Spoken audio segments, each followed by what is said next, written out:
So this is going to be the day in the life of me during a weekend when I'm doing some very fast, heavy travel.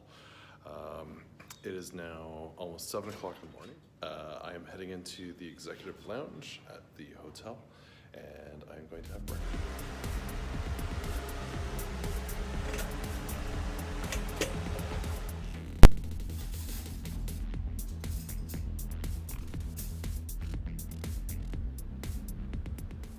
So I've done breakfast and I am on my way over to Rough Trade West, which is a record store for Record Store Day, and I'm hoping to pick up the 808 State for vinyl package, so a limited edition of 500 available worldwide. So that's going to be a real treat. I decided that I would carry my bag with me. I was thinking, should I come back to the hotel? But I figured I'll just go and get going for the day and keep going. So.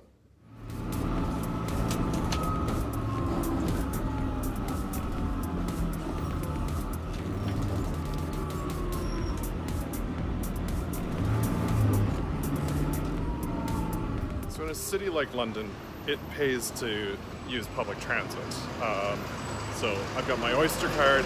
I just got off the bus that you just saw pass by me. I also walk a lot. So I'll walk a lot between, underground stations and, the hotel last night. It was a good, kilometer.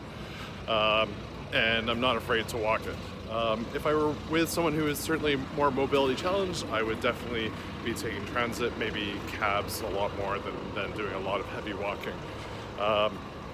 And the public transit infrastructure here is fantastic. So, there's no reason why people shouldn't be using it.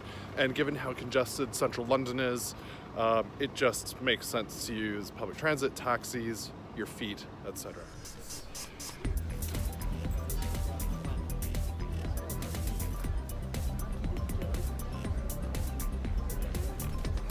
Sadly, I did not make out with the 808 State 4-disc set, but I did pick up the new Orbital and also Pet Shop Boys Inner Sanctum, which they happen to have on DVD, which is an NTSC release as well.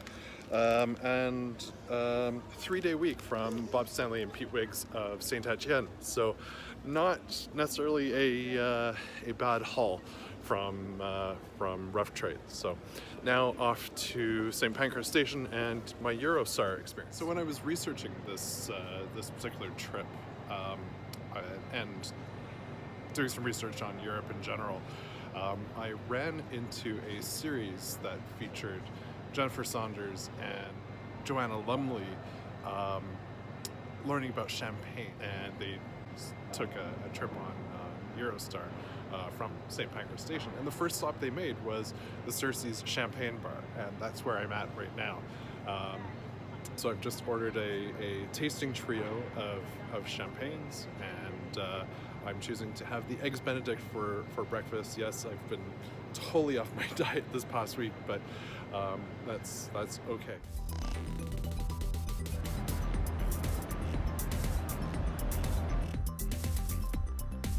Okay, I have to say, I could not be more in my happy spot. Eggs Benedict, champagne. Yeah.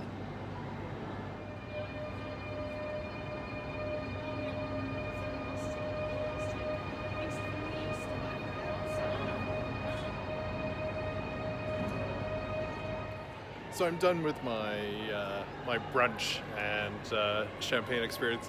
Oh, what an experience! I'm giggling about it, but it's one of those things I've wanted to do since I learned about this place. I'm not sure whether I'm giggling more about brunch or my train journey, but my life does not suck right now. Anyway, so I am done up here. Now I'm going to go check out the shops. So there are quite a few shops at St Pancras here, and here's another interesting tip.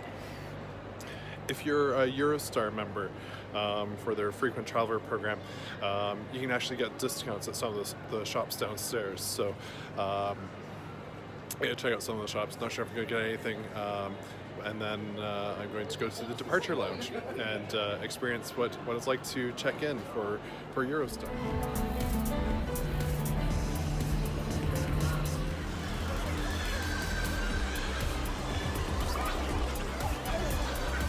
So trust me to be a little early.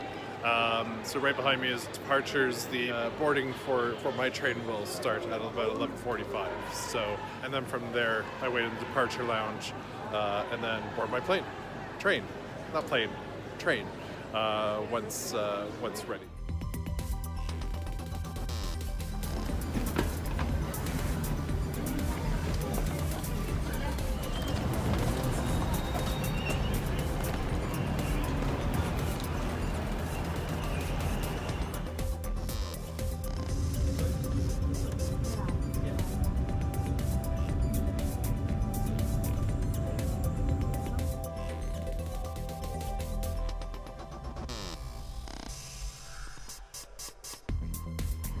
So I am now in the Eurotunnel and I'm about to celebrate with a bottle of sparkling wine. So I am giggling like a little kid doing this trip. It's fantastic. So yeah, I've wanted to do this for years. So.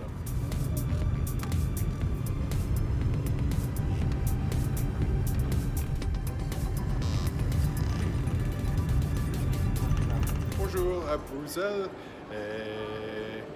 J'ai une carte mobile avec 10 journées, 19 euros.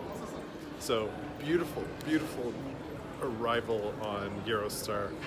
God, what an amazing service. Seriously, I haven't grinned this much as I have since Shinkansen in Japan.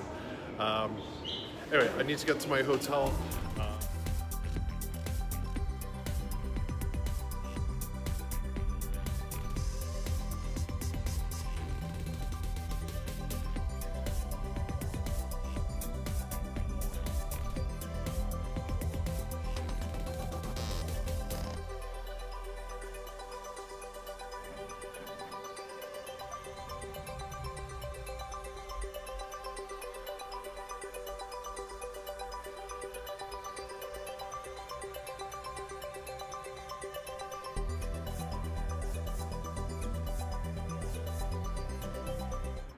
The site of the 1958 World's Exposition in Brussels.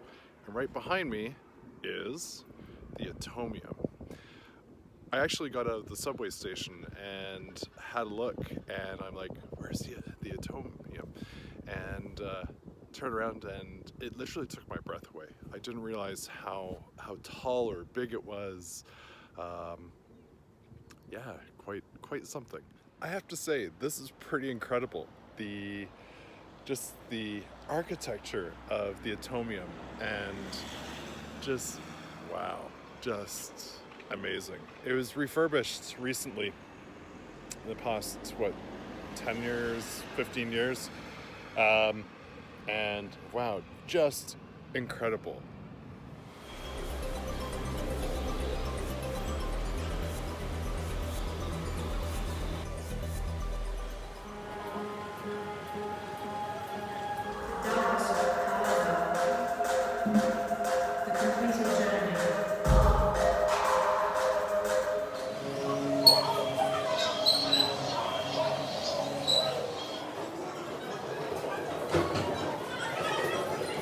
Definitely must do while you're in Brussels.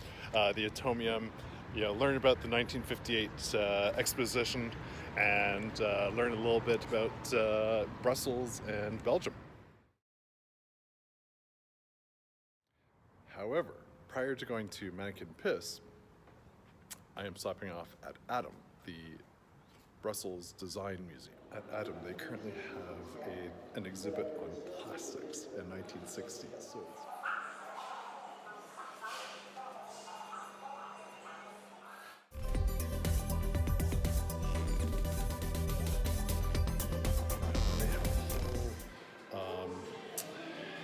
exhibit on dance club culture, and it includes things like lighting, the history of dance clubs from the 70s, 60s, all the way up to present time, including a whole homage to the Haçienda. So very fantastic.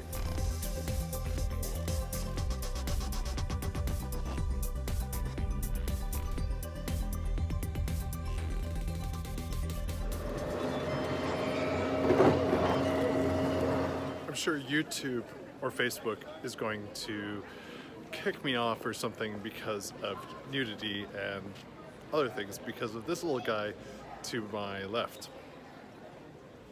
Manneken Pis. I was quite surprised how small it actually is. I was expecting something maybe a little bigger, but that's okay. It is what it is. But definitely something to see here in Brussels.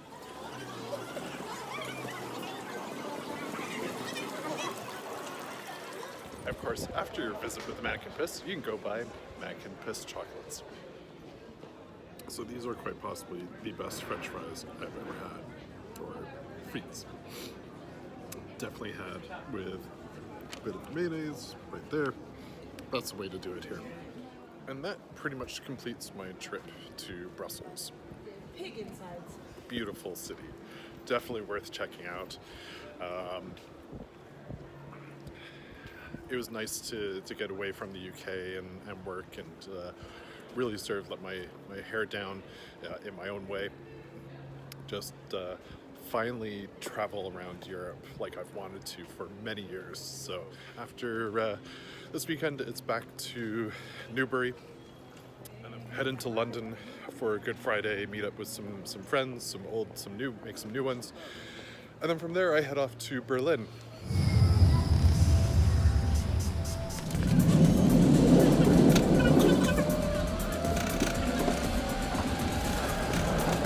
Just outside Brussels-Midi station, which is just behind me, and there's a Thalys train, is just a Sunday market. So sometimes it's a little bit fun to go through and check out, and yeah, let's walk through.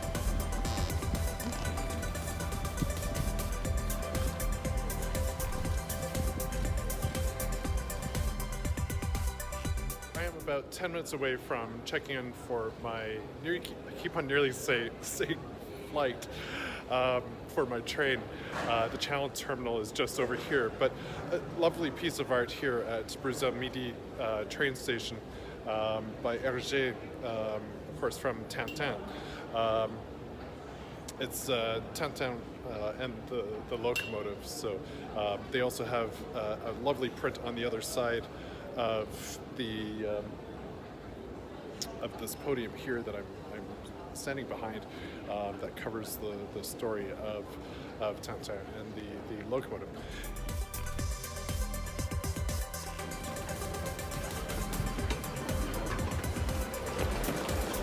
So this is a treat, just about to board Eurostar back to London, and I'm on new hardware, yay! So I get the best of both worlds. Again, I'm in standard Premier in car 3, and we'll see how this rolling stock runs.